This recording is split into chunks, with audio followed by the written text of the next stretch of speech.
Au final, c'est ton corps à toi.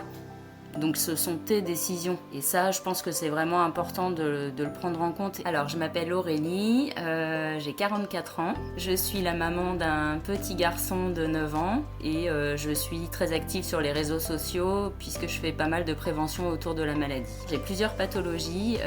Je suis atteinte d'endométriose. J'ai eu un cancer du sein en décembre 2021. Je suis intolérante au gluten et j'ai été diagnostiquée de mon endométriose quand j'avais 22 ans. J'avais d'énormes douleurs ovariennes, donc je suis allée faire des examens de santé et là on a découvert des kystes ovariens de 7 cm de diamètre. Donc j'ai eu une première opération et puis j'ai commencé une alimentation anti-inflammatoire et on va dire que le cancer du sein est un peu lié à l'endométriose parce que finalement c'est grâce à tout ce parcours en amont que j'ai fait que je me suis auto-diagnostiquée pour le cancer du sein. Il y avait rien de visible, mais je sentais qu'il y avait quelque chose et grand bien m'en a pris de m'être écoutée à ce moment-là parce que c'était un cancer qui avançait rapidement et donc il fallait faire une prise en charge au plus vite. J'ai toujours de l'endométriose neuropathique.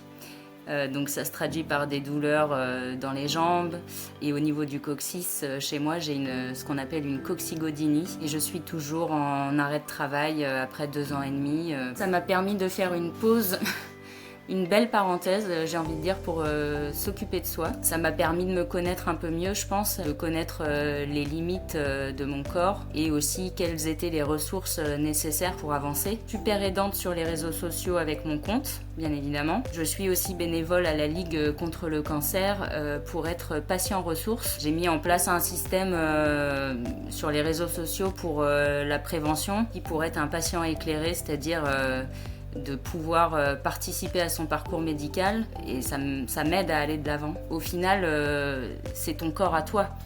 Donc ce sont tes décisions. Et ça, je pense que c'est vraiment important de le prendre en compte. On peut aussi être proactif.